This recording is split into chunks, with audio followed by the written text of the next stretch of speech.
ধরা নিষিদ্ধ হলেও রাজধানী সহ দেশের বিভিন্ন অঞ্চলে দেদারসে বিক্রি হচ্ছে ইলিশ। আইন অমান্য করে চলছে জাটকা ধরার মহোৎসব। অভিযানে প্রায় 150 মণ জব্দ। আদর্শিক দ্বন্দ্বের জেরে ঘটছে একের পর এক হত্যাকাণ্ড, দাবি গোয়েন্দা পুলিশের। অস্থিতিশীল পরিবেশ সৃষ্টি করে ফায়দা নেয়াই উদ্দেশ্য, মত বিশেষজ্ঞদের। কেরানীগঞ্জে নবনির্মিত ঢাকা কেন্দ্রীয় কারাগার উদ্বোধন কাল। সংশোধনাগার হিসেবে গড়ে তোলার পরামর্শ অপরাধ বিজ্ঞানীদের। হাসপাতাল এলাকায় নিরাপত্তা নিশ্চিতের দাবিতে রংপুর মেডিকেলের ইন্টার্ন চিকিৎসকদের কর্মবিরতি, রোগীদের ভোগান্তি। এবং দখল আর ভরাট বাণিজ্যে জলাশয় হারাচ্ছে চট্টগ্রাম নগরী। নষ্ট হচ্ছে পরিবেশের ভারসাম্য, দ্রুত ব্যবস্থা নেওয়ার আশ্বাস মেয়রের।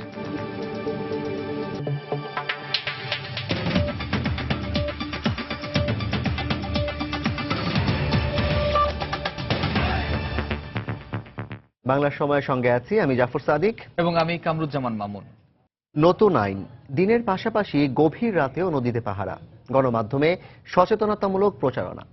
এত কিছুর পরও বন্ধ করা যাচ্ছে না ইলিশ নিধন। রাজধানী সহ বিভিন্ন বাজারে গিয়ে দেখা যায় আইন অমান্য করে উন্মুক্তভাবে বিক্রি হচ্ছে ইলিশ। এই পরিস্থিতিতে পহেলা বৈশাখে ইলিশ খাওয়ার ভ্রান্ত সংস্কৃতি থেকে সবাইকে বেরিয়ে আসার আহ্বান জানিয়েছেন বিশেষজ্ঞরা।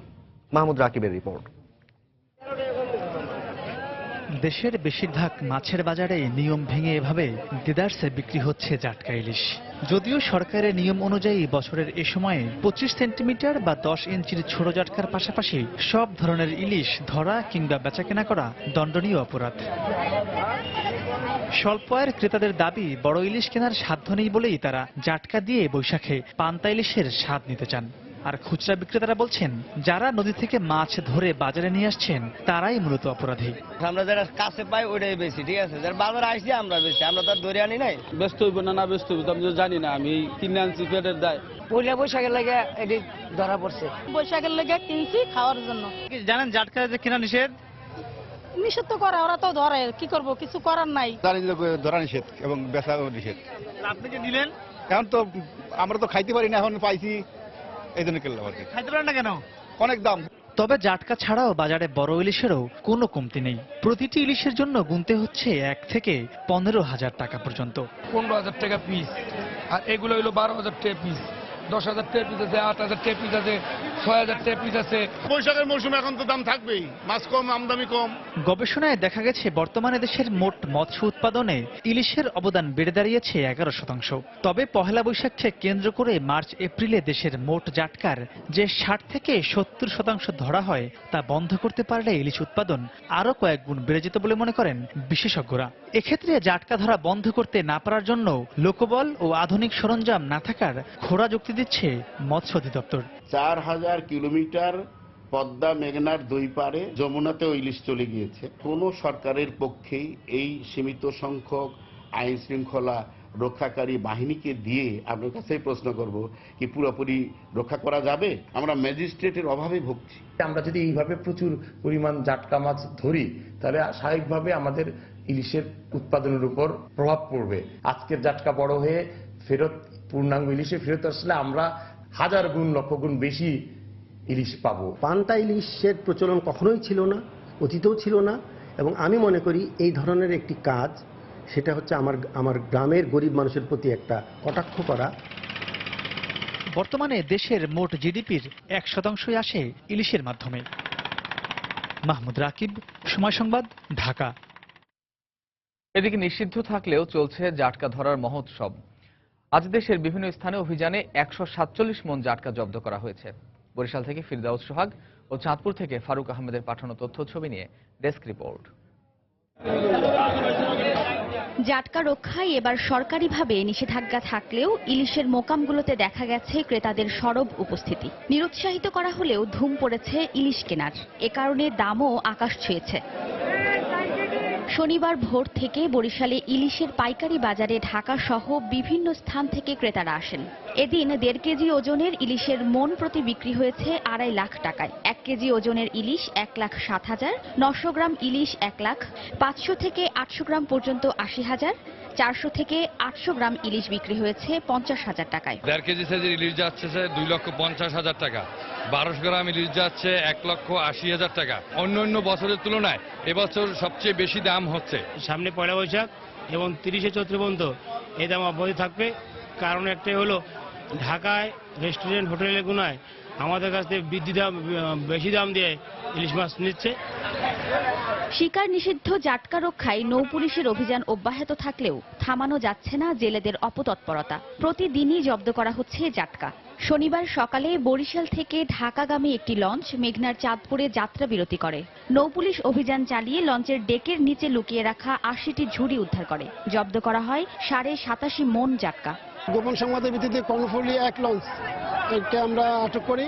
উক্ত লঞ্চ তল্লাশি করে আমরা লঞ্চ 6 থেকে 3,500 কেজি জাটকা মাছ জব্দ করি এবং তো জব্দকৃত জাটকা মাছ নির্বাহী ম্যাজিস্ট্রেট মৎস্য কর্মকর্তাদের উপস্থিতিতে ইহা এতিমখানা, মাদ্রাসা এবং দুস্থদের মধ্যে বিতরণ করি। এছাড়া বরিশালের মেহেন্দিগঞ্জে 2 মণ এবং পটুয়াখালীর টোল প্লাজা থেকে 20 মণ জাটকা জব্দ করে কোস্টগার্ড। ওয়াহিদা স্বপ্না, সময় সংবাদ। 2013 সাল থেকে চলতি বছরের এপ্রিল পর্যন্ত হত্যাকাণ্ডের শিকার হয়েছেন 5 জন ধর্মীয় গুরু। এ সময় হত্যার চেষ্টা করা হয়েছে বিভিন্ন ধর্মের কমপক্ষে 10 জন তাত্ত্বিককে। সবশেষ 4 এপ্রিল ঢাকার লালবাগে খুন হন মসজিদের মুয়াজ্জিন বিল্লাল হোসেন। গোয়েন্দা কর্মকর্তারা বলছেন পূর্ব শত্রুতার জেরে খুন হতে পারেন মুয়াজ্জিন, আর অন্য হত্যাকাণ্ডগুলোর পেছনে রয়েছে আদর্শিক দ্বন্দ্ব। তবে বিশ্লেষকদের মতে অস্থিতিশীল পরিবেশ সৃষ্টি করে তার ফায়দা নিতেই ঘটানো হচ্ছে এসব ঘটনা। খান মোহাম্মদ রুমেলের রিপোর্ট। 2013 সালে ঢাকার গোপীবাগে নিজ বাসায় 6 সহযোগী সহ খুন হন কথিত পীর লুৎফর রহমান। পরের বছর হত্যা করা হয় ইসলামী চিন্তাবিদ মাওলানা নুরুল ইসলাম ফারুকীকে। 2015 সালে বাড্ডায় নিজ খানকায় হত্যা করা হয় পিডিবির সাবেক চেয়ারম্যান ও পীর খিজির হায়াত খানকে। একই বছর রংপুরের কাউনিয়ায় খুন হন মাজারের খাদেম। আর চলতি বছরের 4 এপ্রিল খুন হন মসজিদের মুয়াজ্জিন বিল্লাল হোসেন। প্রত্যেকটি খুনের ঘটনা ছিল একই রকম, গলা কেটে হত্যা। প্রাথমিক তদন্তে আমাদের কাছে মনে হয়েছে এই মুয়াজ্জিন হত্যাকাণ্ডটি একটি পূর্ব শত্রুতার জের ধরে এটি সংঘটিত হয়েছে। এছাড়া ঈশ্বরদীতে খ্রিস্টান ধর্মযাজক লুক সরকার হত্যা চেষ্টা, ঢাকায় হোসেনি দালানে বোমা হামলা, দিনাজপুরে ধর্মযাজক পিয়েরে পার্লারি ও ইস্কন নেতা বীরেন্দ্রনাথ হত্যা চেষ্টা, রংপুরে বাহাই কেন্দ্রের পরিচালক রুহুল আমিন হত্যা চেষ্টা, সৈয়দপুরে শিয়া সম্প্রদায়ের প্রতীকী কারবালায় হামলা চালিয়ে 2 ব্যক্তিকে হত্যা চেষ্টার ঘটনা ঘটে 2015 সালে। বেশিরভাগ হত্যা ও হামলার পেছনে জেএমবি জড়িত বলে দাবি গোয়েন্দা কর্মকর্তাদের। পিডিবি কর্মকর্তা খিজির হায়াত খান, তাকে হত্যা করা হয়েছে। তারও কিন্তু পিডিবির কোনো বিষয় সংক্রান্ত না বা অন্য কোনো বিষয় না, এটি মানে তাকে তার আদর্শের কারণে, অর্থাৎ তিনি পীর, এই কারণেই তাকে হত্যা করা হয়েছিল। উত্তরবঙ্গে এরকম বেশ কয়েকটি হত্যাকাণ্ড সংঘটিত হয়েছে। অপরদিকে বিশ্লেষকদের মতে দেশকে অস্থিতিশীল করে রাজনৈতিক ফায়দার জন্যই ধর্মীয় ব্যক্তি ও প্রতিষ্ঠানকে লক্ষ্যবস্তু করা হচ্ছে, আর এর জন্য দায়ী ব্যক্তি কিংবা গোষ্ঠীকে আইনের পাশাপাশি সামাজিকভাবে মোকাবেলা করার তাগিদ তাদের। যারা ঘটনাগুলো ঘটাচ্ছে নিশ্চয়ই তারা কোনো একটা রাজনৈতিক দুরভিসন্ধি থেকে ঘটাচ্ছে। তারা যদি মনে করে হত্যাকাণ্ডের মধ্যে দিয়েই আরেকটা মতাদর্শকে হত্যা করা যায়, তা যায় না। রিলিজিয়নের হিস্ট্রি দেখি আমরা কিন্তু দেখব কোনো ধর্মযুদ্ধ কিন্তু আরেকটা ধর্মকে প্রতিষ্ঠিত করতে পারেনি। তিনি আরো বলেন, ধর্ম কিংবা ধর্মীয় আদর্শের ক্ষেত্রে সাধারণ মানুষের মনে কোনো বিভাজন নেই। নিজেদের উদ্দেশ্য বাস্তবায়নে কেউ কেউ এসব নাশকতার মাধ্যমে বিভাজন তৈরির চেষ্টা করেন, যা আদৌ ফলপ্রসূ হবে না। তেমন সুযোগ আছে। খান মোহাম্মদ রুমেল, সময় সংবাদ, ঢাকা। চট্টগ্রামের বাঁশখালীতে নিহতের ঘটনায় যারা সরাসরি জড়িত এবং যারা ইন্ধন দিয়েছে তাদের সবাইকে আইনের আওতায় আনা হবে বলে জানিয়েছেন স্বরাষ্ট্রমন্ত্রী আসাদুজ্জামান খান কামাল। দুপুরে বোয়ালখালী উপজেলায় নতুন ফায়ার সার্ভিস স্টেশনের উদ্বোধন করতে গিয়ে সাংবাদিকদের একথা বলেন তিনি। বাঁশখালীতে যে একটা অত্যাধুনিক তাপ বিদ্যুৎ কেন্দ্র হতে যাচ্ছিল, এটা নিয়ে জটিলতা দেখা দিয়েছে। পক্ষেও বলছে, বিপক্ষেও বলছে, এবং এই গোলাগুলিটা কে করেছে, কার মাধ্যমে, কার ইঙ্গিতে, কার প্ররোচনায় হয়েছে, যেই পানি ঘোলা করার প্রচেষ্টা নেই, এগুলো আমাদের নিরাপত্তা বাহিনী, আইন শৃঙ্খলায় নিয়োজিত যারা, তারা এটা সঠিকভাবে চিহ্নিত করবে। এই পিসফুল কর্মসূচির নামে যদি একটা অরাজক পরিস্থিতি সৃষ্টি হয়, সেখানে মানুষের জানমাল নিরাপত্তার দায়িত্ব আমাদের এই নিরাপত্তা বাহিনীর, তারা অবশ্যই সেইটাখানে প্রোটেকশন দিবে। ইউনিয়ন পরিষদ নির্বাচন গণতান্ত্রিক উপায়ে হচ্ছে না বলে মন্তব্য করেছেন জাতীয় পার্টির চেয়ারম্যান হুসেইন মোহাম্মদ এরশাদ। দুপুরে মানিকগঞ্জ জেলা পরিষদ মিলনায়তনের জেলা জাতীয় পার্টির দ্বিবার্ষিক সম্মেলনে তিনি একথা বলেন। এ সময় তিনি আরো বলেন, দেশে বর্তমানে যে লুটপাট চলছে এতে সরকারের ভাবমূর্তি ক্ষুণ্ণ হচ্ছে। আওয়ামী লীগ নেতৃবৃন্দ আজ শঙ্কিত যে নির্বাচন হচ্ছে তাতে তাদের দুর্নাম বাড়ছে, সরকারের ভাবমূর্তি ক্ষুণ্ণ হচ্ছে। অর্থাৎ এই নির্বাচন কোনো দিকে গ্রহণযোগ্য হচ্ছে না। 30,000 কোটি টাকা লুটপাট হয়েছে, একটারও বিচার হয় না। কারণ কি? যারা লুটপাট করছে তারা সরকারের আত্মীয় হয়, পরিচিত, তাদের বিচার হবে না জীবনে। টাকা তো আমার আপনার, টাকা তো সরকারের নয়। এই দেশে লুটপাট চলছে, লুটপাট। সেই লুটপাট কার অর্থ? জনগণের অর্থ, আপনাদের অর্থ, ট্যাক্সের অর্থ। বাংলার সময় আরো থাকছে। সংবাদ প্রচারের পর বন্ধ করে দেওয়া হলো চুয়াডাঙ্গা ও গাইবান্ধায় রডের পরিবর্তে বাঁশ দিয়ে ভবন নির্মাণের কাজ। চুয়াডাঙ্গায় সহকারী প্রকৌশলী বরখাস্ত, তদন্ত কমিটি গঠন।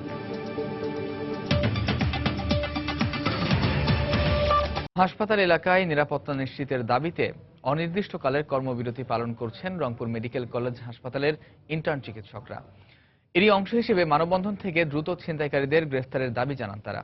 এদিকে কর্মবিরতির কারণে দুর্ভোগে পড়তে হয় দূর দূরান্ত থেকে আসা রোগী ও তাদের স্বজনদের। রংপুর থেকে শাকিল মাহমুদের ক্যামেরায় মানিক সরকারের রিপোর্ট। হাসপাতাল এলাকায় নিরাপত্তা নিশ্চিতের দাবিতে পূর্ব ঘোষিত কর্মসূচির অংশ হিসাবে শনিবার সকাল থেকে অনির্দিষ্টকালের কর্মবিরতি শুরু করেন রংপুর মেডিকেল কলেজ হাসপাতালের ইন্টার্ন চিকিৎসকরা। একই সময় হাসপাতাল ক্যাম্পাসের ভেতরে পুলিশের স্থায়ী ক্যাম্প স্থাপনের দাবিতে মানববন্ধন করেন তারা। এ সময় অবিলম্বে ছিনতাইকারীদের গ্রেপ্তার করা না হলে কঠোর আন্দোলনের হুঁশিয়ারি দেওয়া হয়। পরে হাসপাতালের পরিচালক বরাবর স্মারকলিপি দেয় আন্দোলনকারী ইন্টার্ন চিকিৎসকরা। প্রায় 7 থেকে 8টি এরকম ঘটনা রয়েছে, যেগুলো আমরা কলেজ প্রশাসন বা হাসপাতাল কর্তৃপক্ষকে জানানোর পরও আমাদের নিরাপত্তার ব্যাপারে কোনো কার্যকরী পদক্ষেপ নেওয়া হয়নি। আমরা আমাদের জীবনের সর্বস্বটুকু দিয়ে জনগণের সেবা করে যাচ্ছি, কিন্তু সেই আমাদেরই জীবনের কোনো নিরাপত্তা নেই। আমাদের এই ধর্মঘট অনির্দিষ্টকালের জন্য আমরা চালিয়ে যাব যতদিন পর্যন্ত আমাদের এই দাবি মেনে নেওয়া হবে। কর্মবিরতির কারণে চিকিৎসক না থাকায় দুর্ভোগে পড়েন রোগীরা। ডাক্তাররা ঠিক মতন আসতে পারতেছে না, ওরা ধর্মঘট ডাকছে, এই জন্য রোগীর অনেক সমস্যা হচ্ছে। ডাক্তারদের দেখবে কখন কি লাগবে, এটা তো হচ্ছে না, কারণ এদের ধর্মঘট করাতে এই সমস্যা হয়ে যাচ্ছে। এদিকে কর্মবিরতির কারণে রোগীদের চিকিৎসায় কোনো সমস্যা হচ্ছে না বলে দাবি হাসপাতাল কর্তৃপক্ষের। এখানে ইন্টার্নি বাদেও বিভিন্ন লেভেলের প্রফেসররা আছেন, এইচএমও আছে, আইএমও আছে। আমরা চেষ্টা করতেছি এদের মাধ্যমে কাজ চালিয়ে নেবার জন্য। গত বৃহস্পতিবার রাতে ডাক্তার সুমন নামের একজন ইন্টার্ন চিকিৎসকের উপর হামলা করে দুর্বৃত্তরা। ছুরিকাঘাত করে তার কাছ থেকে নগদ টাকা ও মোবাইল ফোন ছিনিয়ে নেওয়া হয়। মানিক সরকার, সময় সংবাদ, রংপুর। কিছু কাজ বাকি থাকলেও কাল উদ্বোধন হচ্ছে কেরানীগঞ্জে নবনির্মিত ঢাকা কেন্দ্রীয় কারাগার। প্রধানমন্ত্রী শেখ হাসিনা এটি উদ্বোধন করার কথা রয়েছে। কারা মহাপরিদর্শক জানিয়েছেন, এখন পর্যন্ত কাজ শেষ হয়েছে প্রায় 80%। বাকি কাজ শেষ হবে আগামী বছরের জুনের মধ্যে। অপরাধ বিজ্ঞানীদের মতে কারাগারকে গড়ে তোলা উচিত সংশোধনাগার হিসেবে। আতিকুর রহমান তমালের রিপোর্ট।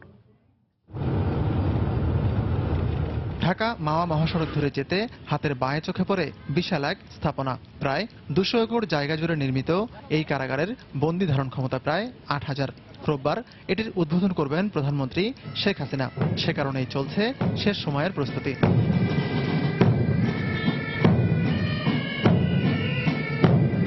বন্দীদের 8টি ভবনের মধ্যে 6টির কাজ পুরোপুরি শেষ, বাকি 2টির কাজও শেষের পথে।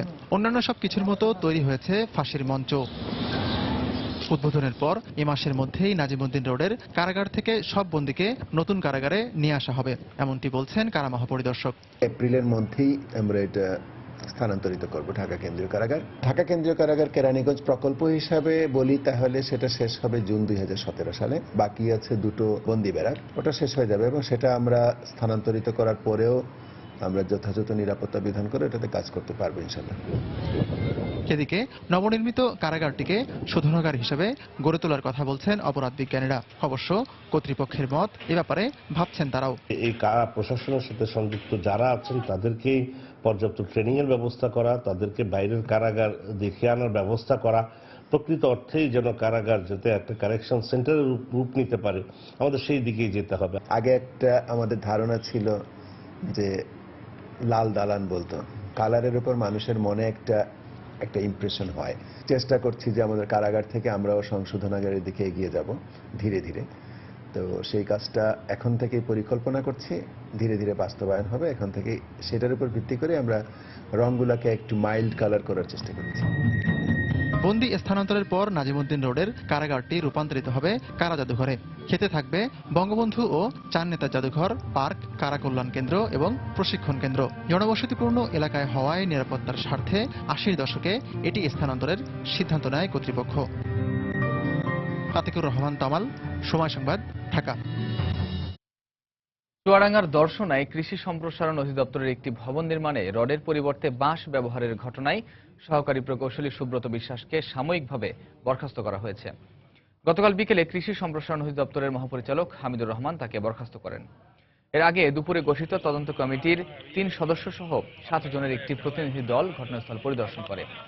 দর্শনা পৌর ভবনের পেছনে ২,৪১,০০,০০০ টাকা ব্যয়ে নির্মাণ করা হচ্ছে কৃষি সম্প্রসারণ অধিদপ্তরের আওতাধীন উদ্ভিদ সঙ্গ নিরোধ কেন্দ্র ভবন। এটি নির্মাণ কাজে প্রয়োজনীয় রডের পরিবর্তে বাঁশ এবং নিম্নমানের ইট, বালু ও সিমেন্ট ব্যবহারের অভিযোগ ওঠে। এ ঘটনায় এলাকাবাসীর প্রতিরোধের মুখে পড়ে ঠিকাদারি প্রতিষ্ঠান কর্মকর্তারা।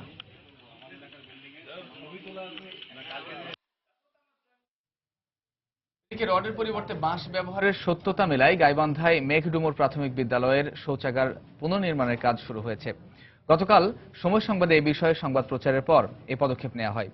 দুপুরে জনস্বাস্থ্য প্রকৌশল অধিদপ্তরের একটি দল সরেজমিনে বিদ্যালয়ের শৌচাগার নির্মাণের কাজ পরিদর্শনে আসেন। পরে রামচন্দ্রপুর ইউনিয়ন চেয়ারম্যানকে আহ্বায়ক করে গঠিত ৮ সদস্যের তদন্ত কমিটিকে ঘটনা তদন্তের দায়িত্ব দেওয়া হয়। পরে তদন্ত কমিটির দেওয়া সুপারিশ অনুযায়ী শৌচাগারের একটি অংশ ভেঙে পুনর্নির্মাণের সিদ্ধান্ত নেওয়া হয়। গতকাল সকালে রডের পরিবর্তে বাঁশ ব্যবহার করে বিদ্যালয়ের শৌচাগারের মেঝে ঢালাইয়ের সময় এলাকাবাসী দেখে ফেলে। এরপর নির্মাণ কাজ বন্ধ করে দেয় স্থানীয়রা।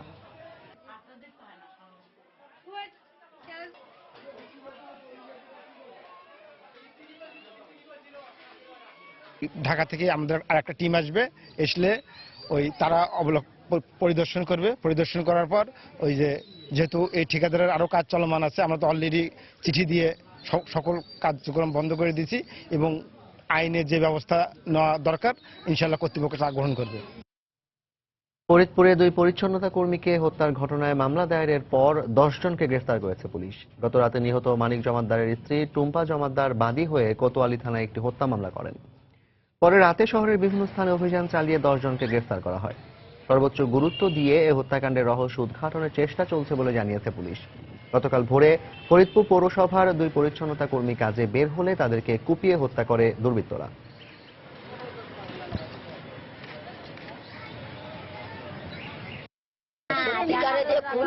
তার বিচার আমি চাই। আমার ছেলে যেরকম খুন হয়েছে তার, আমার ছেলের বিচার ওইরকমই আমি চাই।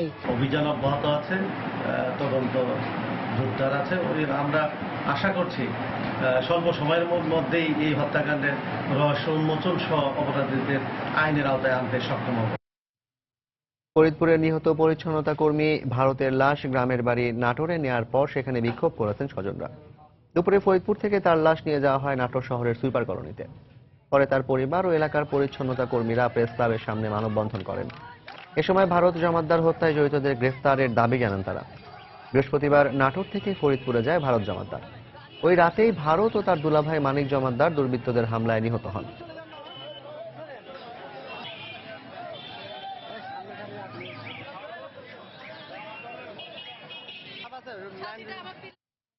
বাংলার সময় আরো থাকছে। আবহাওয়া অনুকূলে থাকায় নড়াইলে বোরোর বাম্পার ফলন। বাজারে ধানের দাম কম হওয়ায় লাভ নিয়ে শঙ্কায় কৃষক। সরকারি সংস্থাগুলোর যথাযথ নজরদারি না থাকায় চট্টগ্রামে একের পর এক পুকুর, দিঘি ও ডোবা ভরাট আর দখল করছে ভূমিদস্যুরা। ময়লা আবর্জনা ও মাটি ফেলে এসব জলাশয় ভরাটের কারণে বর্ষায় নগরীতে সৃষ্টি হচ্ছে জলাবদ্ধতা। এতে ব্যাহত হচ্ছে অগ্নি নির্বাপন ব্যবস্থা এবং নষ্ট হচ্ছে পরিবেশের ভারসাম্য। এজন্য রক্ষণাবেক্ষণের দায়িত্বে নিয়োজিত সংস্থাগুলোর মধ্যে সমন্বয়হীনতাকে দোষছেন সংশ্লিষ্টরা। আশরাফুল আলম মামুনের ছবি ও শফিকুল আলমের তথ্য নিয়ে ডেস্ক রিপোর্ট। কোনো ধরনের নিয়ম নীতির তোয়াক্কা না করেই নগরীর ঐতিহ্যবাহী এই আশকার দিঘির চারিদিক ভরাট করে দখল করছে স্থানীয় প্রভাবশালীরা। প্রথমে ময়লা আবর্জনা ফেলা হচ্ছে দিঘিতে, পরে রাতে মাটি ফেলে খুঁটি গেড়ে কৌশলে ধীরে ধীরে ভরাট করছে দিঘির বিভিন্ন অংশ। ভরাট করা অংশে গড়ে তোলা হচ্ছে ছোট ছোট বস্তিঘর, এমনকি সুযোগ বুঝে গড়ে উঠছে বহুতল ভবনও। আশকার দিঘির মতো একই অবস্থা নগরীর বলুয়ার দিঘি, সুলকবহরের মুন্সি পুকুর ও দেওয়ান পুকুর সহ অন্যান্য দিঘি এবং পুকুরের। দক্ষিণ পাড়ের ঘাটটা আয়না, সব মালগুলো বাইরের থেকে আয়না, এখানে পুকুরগুলো ভরাট করছে। বিভিন্ন ধরনের কাঁচরা ময়লা, বস্তি এলাকা তো কাঁচরা ময়লা সবাই ইচ্ছে মতো ফালা। এগুলা যদি একটু পরিষ্কার কিংবা ময়লা ফালা এগুলা বন্ধ করলে ভালো হয়। জলাশয়গুলো ভরাট করতে পরিকল্পিতভাবে ময়লা আবর্জনা ফেলায় একদিকে যেমন পানি ব্যবহারের অনুপযোগী হয়ে পড়ছে, অন্যদিকে নষ্ট হচ্ছে পরিবেশের ভারসাম্য। পরিবেশ অধিদপ্তর চেষ্টা করছি যারা পুকুর ভরাটের চেষ্টা করছে তাদের বিরুদ্ধে ইনফোর্স করা এবং আইনের অধীনে তাদের এই ধরনের জলাশয় ভরাটের দায়ে তাদেরকে ক্ষতিপূরণ ধার্য করা। তবে সিটি মেয়র জানালেন, পুকুর, দিঘি ও জলাশয় দখল এবং ভরাট রোধে সিটি কর্পোরেশন দায়ীদের বিরুদ্ধে দ্রুত ব্যবস্থা নেবে। অবৈধ দখলদার এখানে স্থাপনা তৈরি করেছেন এবং যেগুলো ভরাট হয়ে গেছে এগুলোকে চিহ্নিত করে এগুলোর বিরুদ্ধে আমরা ক্রাশ প্রোগ্রামে নামবো। পরিবেশ অধিদপ্তরের তথ্য মতে দখলের জন্য ভরাটের প্রক্রিয়া চলায় হুমকির মুখে রয়েছে নগরীর 20টির বেশি পুকুর, দিঘি ও ডোবা। জলাশয় সুরক্ষা আইনে এসব অপরাধের জন্য মাত্র 2 বছরের জেল ও সর্বনিম্ন 1 লাখ টাকা জরিমানার বিধান রয়েছে। সময় সংবাদ, চট্টগ্রাম। কেরানীগঞ্জে নূর মোহাম্মদ চেয়ারম্যান স্মৃতি টি20 ক্রিকেট টুর্নামেন্ট উদ্বোধন করেছেন খাদ্যমন্ত্রী অ্যাডভোকেট কামরুল ইসলাম। দুপুরে সোনাকান্দা জাগরণী সংঘের খেলার মাঠে টুর্নামেন্টের উদ্বোধনী অনুষ্ঠানের আয়োজন করা হয়। অনুষ্ঠানে ক্রীড়া সংগঠনের নেতাকর্মী সহ স্থানীয় জনপ্রতিনিধিরা উপস্থিত ছিলেন। এ সময় সোনাকান্দা খেলার মাঠের উন্নয়নে 15 লাখ টাকা বরাদ্দ দেওয়ার ঘোষণা দেন খাদ্যমন্ত্রী। একই সাথে কেরানীগঞ্জের সার্বিক উন্নয়নে সাধারণ মানুষের পাশে থাকার কথা জানান তিনি।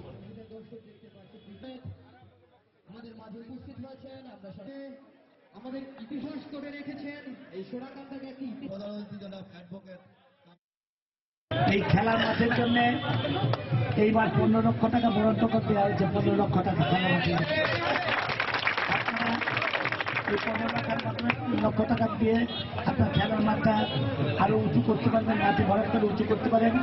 এখানে সোয়ারের লাইন দিয়ে যদি আপনারা পানি নিষ্কাশনের ব্যবস্থা করেন সেই ব্যবস্থা আপনারা করতে পারেন, তাও আমরা করে দেবো। প্রত্যেকটা কাজে আমরা আপনাদেরকে সহযোগিতা করতে সুযোগ দিচ্ছি। পঞ্চগড়ে শ্বশুরবাড়ির নির্যাতনে মালা আক্তার নামে এক গৃহবধূর হত্যার অভিযোগ উঠেছে। এ ঘটনায় অভিযুক্ত স্বামী ও শাশুড়িকে আটক করেছে পুলিশ। এলাকাবাসী জানায়, শুক্রবার বিকেলে সদর উপজেলার গোফাপাড়া এলাকায় গৃহবধূ মালা আক্তারকে তার স্বামী দুলাল ও শাশুড়ি মারধর করে। এতে তার মৃত্যু হয় বলে অভিযোগ মালার স্বজনদের। পরে খবর পেয়ে পুলিশ ঘটনাস্থলে থেকে মালার লাশ উদ্ধার করে ময়নাতদন্তের জন্য সদর হাসপাতালে পাঠায়। এদিকে তাকে শ্বাসরোধ করে হত্যা করা হয়েছে বলে অভিযোগ স্বজনদের।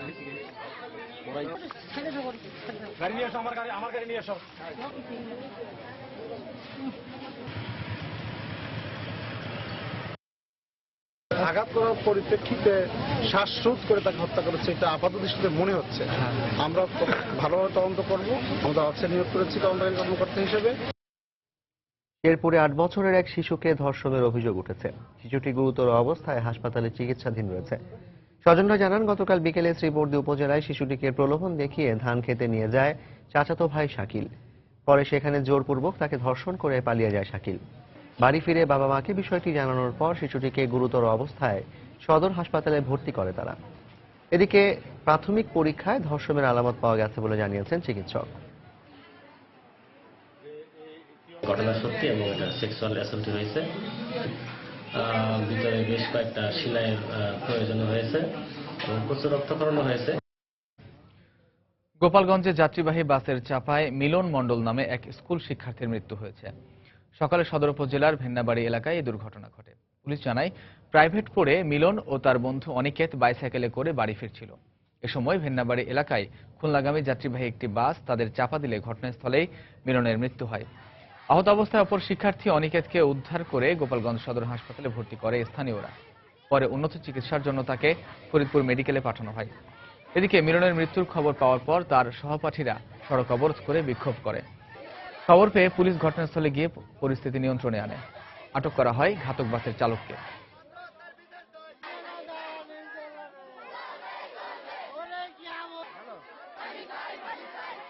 দুটো গাড়ি ক্রসিং হয়, একটা লোকাল ওই ডাইরেক্ট গাড়িটা ক্রসিং হতেছে, লোকালে ব্রেক দিয়েছে কিন্তু ডাইরেক্ট ব্রেক দেয় না, ডাইরেক্ট ও দাঁড়ানি ছিল, আরে মারি দিয়ে গাড়ি টানি চলে গেছে।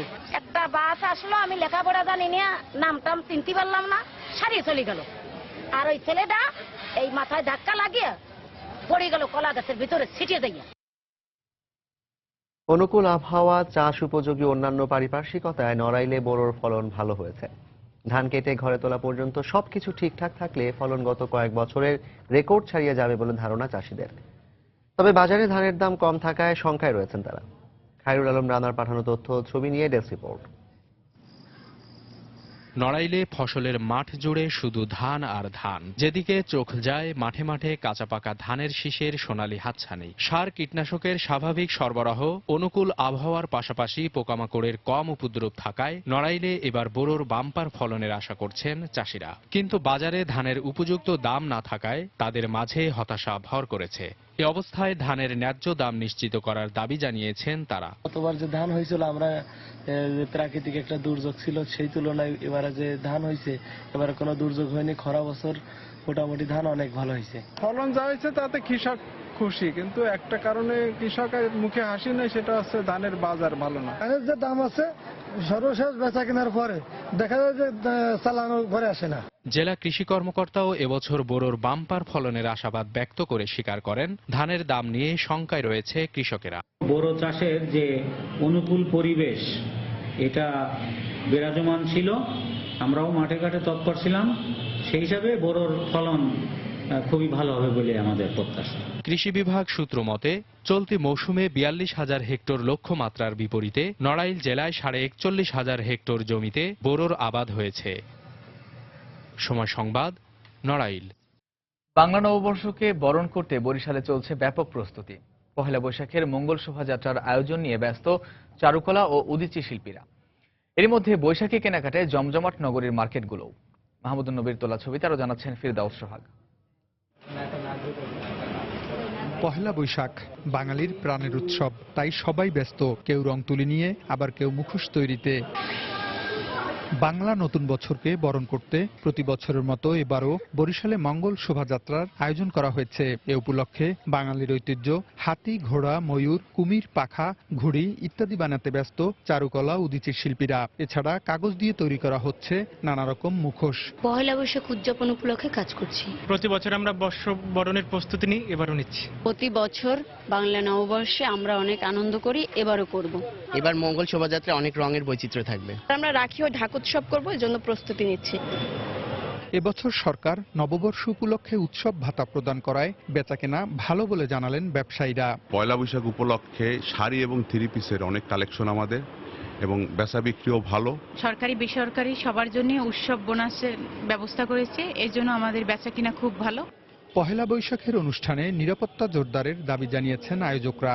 অবশ্য পুলিশ বলছে নেওয়া হয়েছে যথাযথ নিরাপত্তা ব্যবস্থা। বরিশালবাসী সব আয়োজনে স্বতঃস্ফূর্তভাবে অংশগ্রহণ করে। আমরা চাই যথাযথ নিরাপত্তা, তবে নিরাপত্তার নামে যেন বাড়াবাড়ি না হয় সেদিকটাও লক্ষ্য রাখার জন্য অনুরোধ করছি। উৎসব সুন্দর ও সুষ্ঠু করতে পোশাকধারী পুলিশের পাশাপাশি বিপুল সংখ্যক সাদা পোশাকে পুলিশ নিয়োজিত থাকবে। মঙ্গল শোভাযাত্রা এবং অনুষ্ঠানস্থল ছাড়াও নগরীর বিভিন্ন স্থানে পুলিশ মোতায়েন থাকবে। নিরাপত্তা সুষ্ঠু করতে নগরবাসীরও সহযোগিতা প্রয়োজন। উদীচী ও বরিশাল নাটক যৌথভাবে বড় পরিসরে বিএম স্কুল মাঠে 3 দিনব্যাপী বৈশাখী মেলার আয়োজন করে। এছাড়া আরও 3টি স্থানে পৃথক আয়োজনে মেলা অনুষ্ঠিত হয়। আর ভোরে রাখি উৎসব, মঙ্গল শোভাযাত্রার আয়োজন করা হয়। ফিরদাউস সোহাগ, সময় সংবাদ, বরিশাল। দর্শক, বৈশাখের কেনাকাটার খবর জানাতে এই মুহূর্তে সিলেটের জিন্দাবাজারের আজগর শপিং মলে আছেন আমাদের রিপোর্টার আব্দুল আহাদ। আমরা সরাসরি চলে যাচ্ছি তার কাছে। আহাদ,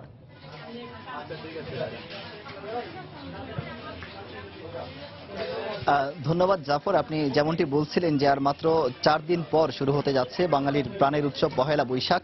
আর এই পয়লা বৈশাখে বাঙালি যে তরুণ তরুণী থেকে শুরু করে নারী, শিশু, বৃদ্ধ সবাই নিজেদেরকে মনের মতো রাঙাতে, বাঙালিয়ানা সাজে রাঙাতে আসলে সবাই ভিড় করেছেন সিলেটের যে শপিং মল যেগুলো রয়েছে, বিশেষ করে সিলেটের যে বুটিক হাউস যেগুলো রয়েছে সেগুলোতেই তারা ভিড় করেছেন। আসলে তাদের স্রোত এখন এই বুটিক হাউস মুখে। আমি আজ বিকেল থেকে সিলেটের বেশ কয়েকটি বুটিক হাউসে আমি ঘুরেছি।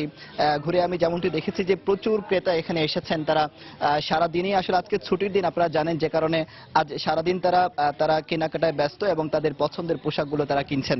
তো আমি আসলে কথা বলেছিলাম এবারকার ক্রেতা এবং বিক্রেতাদের সাথে। তারা বলেছেন যেহেতু এবার বৈশাখ গরমের সময় পড়েছে, যে কারণে সুতির কাপড়ে বেশি প্রাধান্য দেওয়া হয়েছে এবং রং যেগুলো আসলে লাল এবং সাদাকেই তারা বেশি প্রাধান্য দিচ্ছেন এমনটি বলেছেন। তো আসলে আরেকটি বিষয় আপনাদের জানিয়ে রাখি যে এবার বৈশাখে যে ক্রেতা যারা রয়েছেন তাদের মধ্যে আমি সবচেয়ে বেশি দেখেছি সরকারি চাকরিজীবী। অনেকেই সরকারি চাকরিজীবী যারা আছেন তাদের সংখ্যাই বেশি। আমরা তাদের সাথে কথা বলেছিলাম, তারা বলেছে এবার তাদের বৈশাখটা অন্যরকম পালিত হচ্ছে। আসলে তারা ঈদের সময় যেরকম বাড়ির সবার জন্য এবং বাবা মায়ের জন্য এবং আত্মীয় স্বজনের জন্য তারা নতুন কাপড় কেনাকাটা করতো, সেরকমই এবার তারা কেনাকাটা করছে, কারণ সরকার তাদেরকে এবার উৎসব ভাতা দিয়েছে এবং তারা যেমনটি বলেছে যে এই ভাতাটা আসলে বেসরকারি যারা চাকরিজীবী রয়েছে তাদের জন্য আসলে করা দরকার। তো আমি এখন কথা বলবো একজন শিশুর সাথে। আসলে শিশুদের উপস্থিতি আমরা সবচেয়ে বেশি আমরা দেখতে পাচ্ছি।